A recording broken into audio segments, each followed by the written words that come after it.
এইবারে করব আমরা মোশন ইন এ প্লেন, একটা এক্সাম্পল করব। মোশন ইন এ প্লেন, সমতলীয় গতি।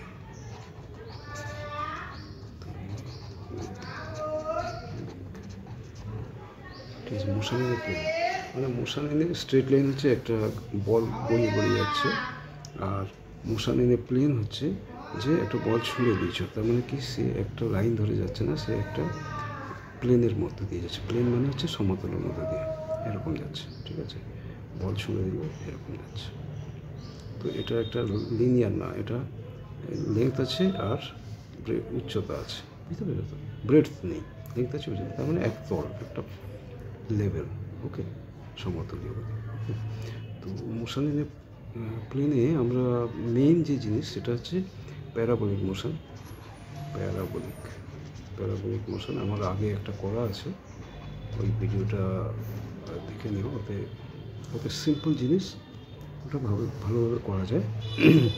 কি না, তুমি একটা বলকে একটু বলে দিই ভি ভেলোসিটিতে ছুঁড়েছো থিটা অ্যাঙ্গেলে উইকেট কিপারের দিকে, তাহলে তার রিজলিউশন অফ ভেক্টর, ভেলোসিটি একটা ভেক্টর, তো তার দুটো ভেক্টর রিজলিউশন করবো, একটা হচ্ছে ভার্টিক্যাল, একটা হরাইজন্টাল হবে ভি কস থিটা, কেন হবে সেটাও আমার বোঝানো আছে, আর ভার্টিক্যালটা হবে ভি সাইন থিটা।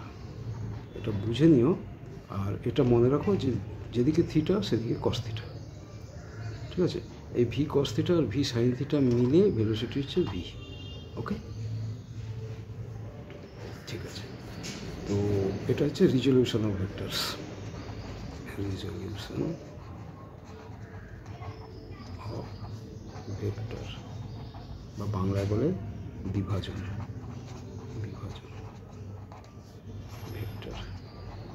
ভেক্টর বিভাজন। ঠিক আছে, ওকে। এবারে একটা ছোট্ট এক্সাম্পল দিই। একটা বল ছোঁড়া হয়েছে, এটা একটা বল ছোঁড়া হয়েছে একটা হাইট থেকে, এমন বলটা ছোঁড়া হয়েছে যেখানে তোমার বলটা হরাইজন্টালি ছোঁড়া হয়েছে, হরাইজন্টালি। তো ইউ ভেলোসিটি দিয়ে ছোঁড়া হয়েছে। ঠিক আছে, মানে তুমি বাড়ির ছাদ থেকে একটা বল ছুঁড়েছো হরাইজন্টাল ভেলোসিটি দিয়ে। এবারে এখানে একটা ইনক্লাইন্ড প্লেন আছে, ইনক্লাইন্ড প্লেন মানে একটা ঢালু আছে, ঢালু জায়গা। এটা হচ্ছে মাটি, এটা হচ্ছে ঢালু জায়গা। ঠিক আছে, ঢালু ইনক্লাইন্ড প্লেন, ঢালু জায়গা। তো বলটা এমনি প্লেনে এমনি ছুঁড়লে কী হতো, আবার গ্রাউন্ডে আসতো, কিন্তু ঢালু জায়গায় ছোঁড়ার ফলে কী হচ্ছে, বলটা এরকম আসবে। খুব যদি জোরে ছোড়ো তো এখানে আসবে, না এখানে আসবে। ঠিক আছে, আমরা সমতল জায়গায় ছুঁড়লে তার ফর্মুলা দেওয়া আছে, দেখে নিও, কিন্তু ঢালু জায়গায় ছোঁড়া আছে, এবারে একটু জটিল হয়ে গেছে। এবারে ইনক্লাইন্ড প্লেনে ও কতটা যাবে, তাহলে কী হবে, তাহলে তুমি এক হতে পারে তুমি এটাকে এরকম ঘুরিয়ে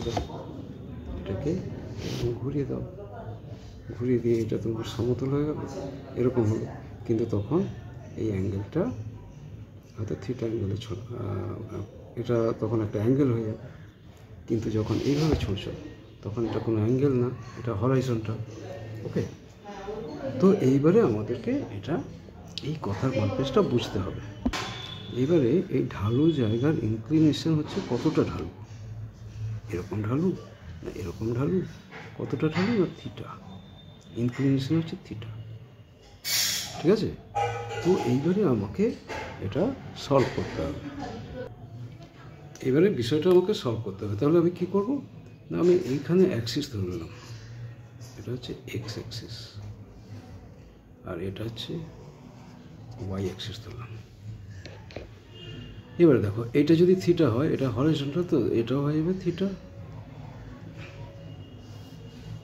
ওকে, চলো এটা যদি থিটা হয়, এর হরাইজন্টাল ভেলোসিটি দেওয়া আছে,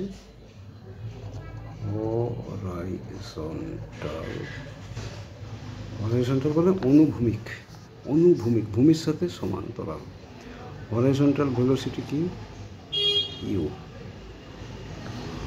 হরাইজন্টাল অ্যাক্সিলারেশন, এদিকে কোনো অ্যাক্সিলারেশন নেই, আমি এদিকে তো ছুঁড়ে দিয়েছি, 0 হলো। আচ্ছা, এবারে ভার্টিক্যাল ভেলোসিটি,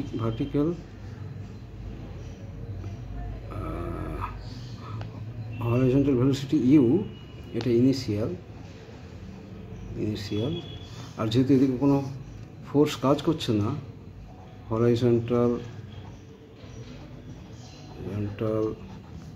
ভেলোসিটি 0, ইউই আছে, ফাইনাল ইউই আছে, কেন এদিকে কোনো ভেলোসিটির উপরে কোনো কিছু কাজ করছে না। সুতরাং এটা নিউটনের সূত্র অনুযায়ী কোনো যদি বস্তুকে সমবেগে চলতে থাকে, তার মানে এর হরাইজন্টালে যেহেতু কোনো ফোর্স কাজ করছে না, এটা সমবেগে চলতে থাকবে। হরাইজন্টাল ভেলোসিটি ফাইনাল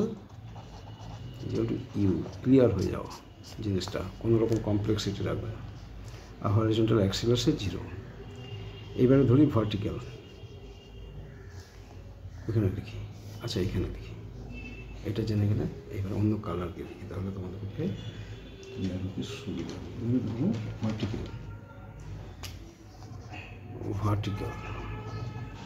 ভার্টিক্যাল কি? ইনিশিয়াল, ভার্টিক্যাল কি? এদিকে তো আমি ছুঁড়িনি, ইনিশিয়াল 0, ইনিশিয়াল ভেলোসিটি 0, ফাইনাল আমি জানি না। অ্যাক্সিলারেশন জি, তাই না? যেদিকে ভেলোসিটি সেদিকে অ্যাক্সিলারেশন হলো, আর ফাইনাল ভেলোসিটি জানি না। ঠিক আছে, এবারে ধরলাম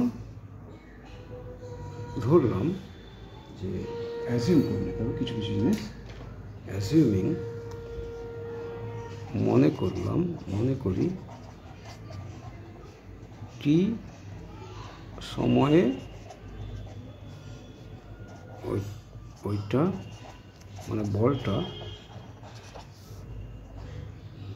ইনক্লাইন্ড প্লেনে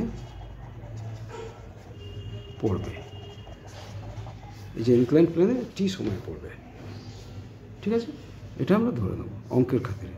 এবারে আমরা একটা টেনে নিই, এই হরিজন্টাল একটা লাইন টেনে নিই, এটা একটা ট্রায়াঙ্গেল হয়ে গেল, তাই না? এটাও থিটা, একটু প্যারালাল লাইন, একটা হচ্ছে, এটা যদি থিটা হয় এটাও থিটা হলো। এইবারে দেখো, এটা হচ্ছে ওয়াই কোঅর্ডিনেট, এটা হচ্ছে ওয়াই পড়ছে, এটা হচ্ছে এক্স, এটা হচ্ছে এক্স, এদিক থেকে এক্স, এটা হচ্ছে এক্স কোঅর্ডিনেট, তাই না? আর এটা আমরা বেরিয়ে যাবে, যেহেতু এটা রাইট অ্যাঙ্গেল ট্রায়াঙ্গেল, এটা আমরা পরে বেরিয়ে, আগে এক্স বের করি, তারপর ওয়াই বের করি, তারপর ওটা বের করে দেবো যে কতটা ডিস্টেন্সে পড়েছে, ঠিক আছে? তাহলে আমরা এদিকে কতটা পড়বে টি সময়ে, এদিকে কতটা পড়বে s is equal to u, initial velocity vertically কতটা পড়বে, ইনিশিয়াল ভেলোসিটি 0 ইন্টু টি প্লাস হাফ ইন্টু জিকে জি ধরলাম, এদিকে অ্যাক্সিলারেশন জি কেন না, জি কেন বলো, আমি এখানে লিখিনি, তোমরা বলো। জি হচ্ছে ডিউ টু গ্র্যাভিটি, এটা হচ্ছে ডিউ টু গ্র্যাভিটি, ঠিক আছে? বলো, এইবারে দেখো জিনিসটা ভালো করে বুঝতে হবে, হ্যাঁ? তো S is U T plus half G T square, এটা হচ্ছে ডিসপ্লেসমেন্ট, মানে এস ইজ টু এটা অ্যালং ওয়াই ইজিক্যাল টু, আবার এস লিখছি এক্স, এসি বলো Y is equal to G T, Y কতটা না G T plus half, 0 to into T plus half G T square, তো ওয়াই ইজিক্যাল টু কি half G T square, okay? এইবারে হরাইজন্টালে ভেলোসিটি কি না U, initial velocity U, acceleration নেই, তাহলে টি টাইমে কতটা যাবে এক্স অ্যালং ওয়াই, এই যে এক্স ডিস্টেন্সটা কি এক্স, এতটা যাবে তো, এখানে গ্রিন কালারে যেটা লেখা আছে এই same distance. X is equal to কি, S is equal to U T plus, এখানে জি নেই, সুতরাং S is equal to V T, velocity into time, uniform velocity, হ্যাঁ, U into T, U into T. বোঝা হলো? এদিকে ইউনিফর্ম, কোনো অ্যাক্সিলারেশন নেই। ওকে, বা তুমি যদি ওই ফর্মুলাতেও বসাও, দেখো ইউটি প্লাস হাফ জি জিরো টি স্কোয়ার, এটা জিরো হয়ে যাবে, এক্স ইকুয়াল টু ইউটি। যেদিক দিয়েই করো, যে ফর্মুলা দিয়ে করো, হয়ে যাবে। এবারে দেখো এই দুটো জিনিস পেলাম, ওয়াই কোঅর্ডিনেট, এক্স কোঅর্ডিনেট। তার মানে এইটা যদি আমি অ্যাক্সিস হিসেবে ধরি, এই পয়েন্ট পি হচ্ছে তোমার, আগের লেসনগুলো আমার দেখে না, পি এর পজিশন কী হবে না, এটা কোঅর্ডিনেট যদি ধরা হয় ইউটি, আর ওয়াই এর কোঅর্ডিনেট হচ্ছে half G T square, X equal to U T, Y হলো হাফ। কোঅর্ডিনেট সিস্টেমে চলে গেলাম, হ্যাঁ, কার্টেসিয়ান সিস্টেম। ওকে, এবারে T is equal to x by U, এখান থেকে আমরা ফর্মুলা পেতে পারি কি, T is equal to x by U, তাই না? আর তাহলে ওয়াই ইজ ইকুয়াল টু কি, ওয়াই ইজ ইকুয়াল টু কি, half G into X by u এর whole square. T is equal to x by u বেরোলো, তাহলে ওই টির ভ্যালুটা এখানে বসে দিলাম, y is equal to half into g into x square by x by u এর হোল স্কোয়ার, মানে x square by u square. তো ওয়াই ভ্যালু পেয়ে গেলাম, এক্স ভ্যালু পেয়ে গেলাম। এইবারে আমাকে যদি বলে যে এই প্লেনটা কতটা, ধরো এখান থেকে তুমি পড়েছো তো সিপি কতটা, এখান থেকে এই ইনক্লাইন প্লেনটা কতটা, না x square root over x square plus y square, এটা তো রাইট অ্যাঙ্গেল ট্রায়াঙ্গেল। তাহলে CP square equal to x square plus y square, x value y value. এগুলো যখন কোনো ভ্যালু দেওয়া থাকবে, এটা আমি জেনারেল একটা ইকুয়েশন করে দিলাম, কীভাবে সলভ করতে হলে দেখে দিলাম। এবারে যখন ইউ এর ভ্যালু দেওয়া থাকবে, ইউ এর একটা ধরো 10 metre per second, 10 metre per second দেওয়া হলে কী হবে, ঠিক আছে? আর ইনক্লাইন প্লেনটা দেওয়া হলো 30 ডিগ্রি, তাহলে কতটা দূরত্বে এখানে পড়বে। ওকে, এই হচ্ছে সলিউশন করার পদ্ধতি।